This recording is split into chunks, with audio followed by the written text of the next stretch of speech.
What is up, everyone? I'm Skratch. Welcome to the channel. This is another Dragonheir Silent Gods video.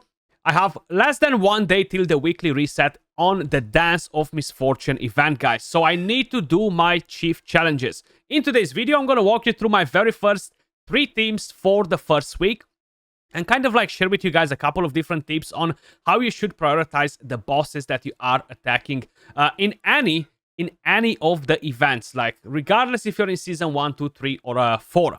This video is brought to you by Dragonheir Silent God, so I just want to say a big thank you to them for sponsoring the video. If you guys are new around here, new on the channel, if you haven't tried Dragonheir Silent Gods just yet, you can do so by clicking the link in the description down below or in the pinned comment or by scanning the QR code you see on the screen. So as mentioned, I have less than a few hours till this is over. 6 hours to be more specific.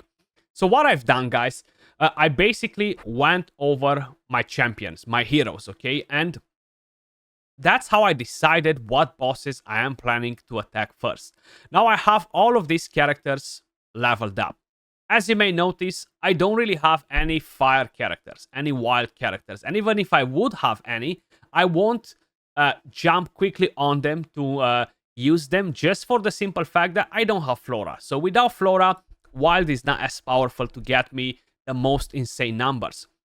So you want to pick the strongest possible teams you can make and use those in the first week. That will allow you to rank higher and higher on the leaderboard. And that is very important, because if you start with weak teams, you're not going to rank as high. While the other ones that use strong teams, they're going to rank way higher than you. They're going to get all of the rewards. And then slowly you're just going to increase your ranking. But so are the rest of them, and they already have the advantage from week 1, week 2, etc., So it's very important to pick the strongest possible teams you have to start with. So, as mentioned, we're going to do 3 different chief challenges. This one takes 100% more necrotic damage. Now here, it's not about getting only 22 million damage for me. I want to rank as high as possible. And because of it, I chose to kind of like use some of the most OP characters that I have, some of the most OP gear that I have, and of course, some of the most OP artifacts that I have. As you may notice, they're all mythical artifacts, right? So this will make quite a bit of a difference in here, to be honest with you guys. In terms of skill timing and stuff like this, you can create a bit of a skill timing. I don't really have anything in particular for this team because it's the Shadow team. I'm gonna let them do whatever they want. This boss, because I haven't done a guide on him just yet, basically will summon mirror copies of himself or clones, and they will kind of like join him into the fight. AOE attack penalty. A lot of things are happening with this boss. He's gaining the buffs as well, but that's not a problem because we have Perseus in the team, and he's basically here to control ultimate energy. He has the passive that basically puts the decreased attack, buff prohibition, etc. So Perseus, amazing. We have Ozzel as the damage dealer. I have Thorin to basically heal the team next to Asteon and give some extra stats to Ozzel to ensure that he's not going to die. Asteon has the downpipe organ. Decent attack. I haven't really went all in to give her a lot of attack because I do need her to survive as well. And we have an HP aura. So what I'm going to do, guys, I'm not going to keep you through the actual run. We're literally going to spend in here a couple of seconds just to basically see how everything plays out. You see the boss summons the clones. The clones are going around. Now, the way I've done my positioning, basically I have Thorin in line with the other ones. When the boss is using the ultimate, I have 3 characters getting hit. The 2 front ones and Thorin. But that's absolutely fine because I have Thorin, they will survive. Now, if you don't have Thorin, if you just move that character that you are using instead of Thorin, 1 more tile to the right, so like that the boss won't be able to hit in straight line.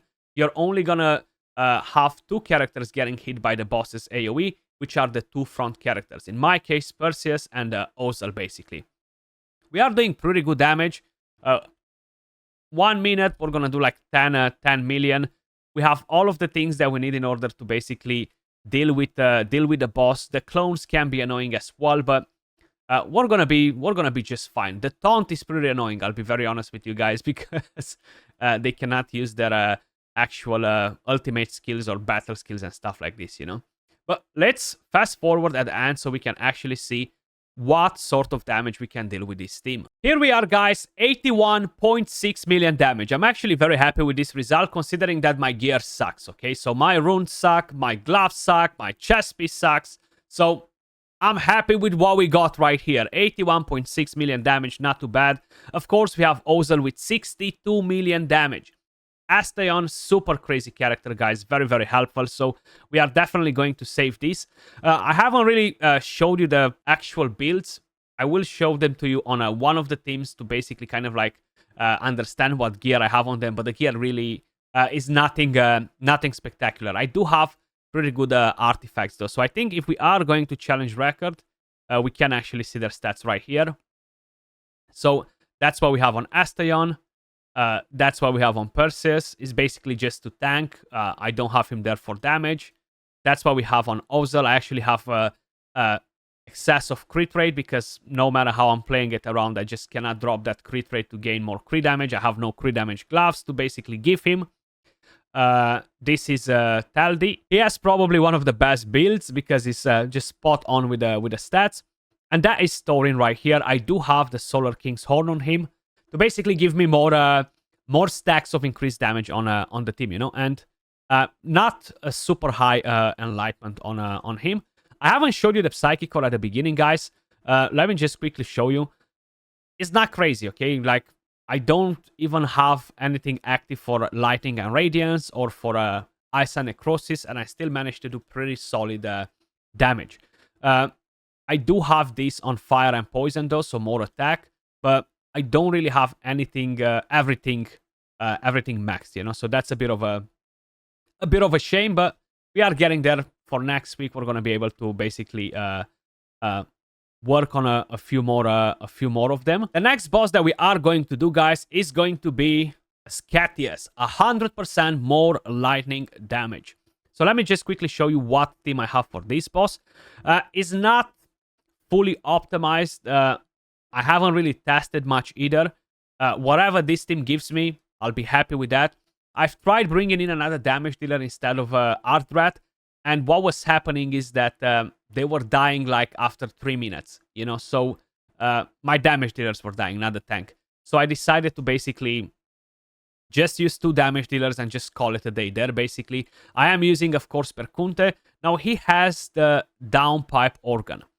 I don't really have a better artifact for him, to be honest with you guys. Definitely kind of like debating to get something else, but I don't really have many other options for for him, you know. At some point, I was actually considering in using the lamp, you know. I was like, maybe I'm gonna level this one up and just try to get it done, because he is using the attack interval at 2.5 seconds. So basically, I should be able to gain quite a few stacks of this as well, you know. If I can, I cannot. I don't have enough Essence of Creation anymore. But we're gonna go with a pipe organ. This is Orfina. She does have the Thunder Deity Spear, the best artifact for her. We have Garius, Gatekeeper Staff. We have Rose. She will apply the defense down, and of course she has a Cyril set. And then we have Ardrat. She has a Cyril set as well, and the Crown of the Unclean. Basically, I'm just gonna let her apply defense down whenever she can, and Cyril set, whenever she's gonna land that, we're gonna gain more increased attack. So I do have a bit of a odd skill timing in here, to be honest. I do want Ardrat to always go before Rose, because like that, they're not gonna overlap the defense down, basically, you know. At least not to start with, maybe later into the fight. But that's the skill timing that I have for this particular team, guys. And let's crack on with it. We are going to use the defense aura from Ardrat. This is the positioning. It doesn't really matter that much, to be honest. The boss will only hit the 2 tanks, and then with the ultimate, he will hit everybody. We cannot dodge that, basically. I've already made a different guide on this boss, so I'm not going to walk you through the run and stuff, because we talked about this boss in a previous video. Feel free to check that out if you are interested, I'm gonna take you straight to the final result. 64.9 million damage, almost 65. I'm pretty convinced that if I retry this a couple of times, I might squeeze up to 70 million damage. There's a lot of RNG with this team because of Orfina and her accuracy and Electrocute. So I'm still gonna save it because I don't really have a lot of time to waste just for a few more millions. But either way, I'm pretty pleased with this result, considering that I have no exclusive artifacts on my characters, and I only have 2 damage dealers, right? So that definitely makes quite a bit of a difference. And I decided to start with the toughest boss out of all of them because I have Rook. I have Corrosion, so that will deal a lot of damage. Plus, that's the team that I'm kind of like focusing on the Psychic Core. So we're gonna do Quesitia. I haven't done a guide on her. She is very annoying, and you are going to see the whole run in here. Basically, this will be your quick guide to it. Let me just quickly show you the team first. So this is the team that we are running. Yes, OP characters, OP artifacts, OP gear. You guys know the drill because I'm basically doing it from my own account. I'm trying to get the best possible score. This is Ogok right here. He does have the Ancestral Protection set. We have Cinerel. He has the Gatekeeper Staff. We have Dargo with the Swamp Toadstool. We have Rook with the Poison of Swamp. And we have Gagna will apply defense down. Now, I'll be very honest. I am debating a bit to try and put a different artifact on Ogok to see how that works. But my team survives just fine as it is. And I feel like I could squeeze in maybe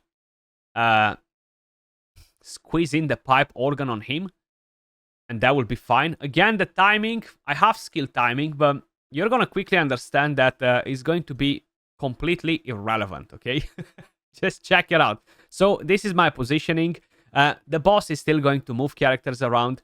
The boss will still apply a recharge speed penalty randomly on your characters. So the skill timing becomes a bit more irrelevant because of it. You see, Ogok has it. Then we have it on Dargo. Rook doesn't have it. Gagna just got it. So Rook most probably is going to use the ultimate at the same time with Dargo there. And we are basically losing a bit of damage, but you can't really do anything about it. The boss will group everybody together. It will land stuns every now and then. It's going to be extremely hard to challenge this boss with resistance on all of your team. It's still a lot of RNG. It can still happen. You see, the boss is just absolutely smashing us, basically. It is what it is, to be honest, but we're gonna have to just let it play like this, guys. And I'm still positive that we're gonna get over 100 million damage, and I'm fine with that. As mentioned, I'm not gonna sweat this season. We're gonna just get a character and try to do every single week the best possible without sweating too much, and I'll be happy with what we're getting. So as expected, we broke 100 million with this team, guys. Rook, 81 million damage, working as intended. Nothing to see here, basically, with Rook. He's definitely a bit busted, taking things to the next level. You know what I mean? Just a little bit, maybe, just a little bit. Pretty solid damage from the Corrosion team. And here we are. These are my 3 teams for the very first week. These are not free-to-play teams. I just basically try to maximize my damage to my best ability without sweating too much in testing too many teams and stuff, because I only have 6 hours left to get the job done. But I'm pretty satisfied with the results. Curious to see where we're standing in terms of the ranking in here. Seems like we're not going to be able to see it just yet, but probably we are at around 52k points, I would assume, or 53, 50, 54. So I guess we are definitely in top 50 on the server with what we got. Maybe even better than that, but it takes a bit of time to basically refresh all this. That was all for the video, guys. I just wanted to share my 3 teams with you guys and kind of like share a couple of different teams on how you should prioritize your teams early on. Appreciate all of you guys watching. Thanks again to Dragonheir for sponsoring the video. And if you guys want to download the game, click on the link in the description down below. Much love. Appreciate all of you guys watching, and I'll catch you all in the next one. Peace.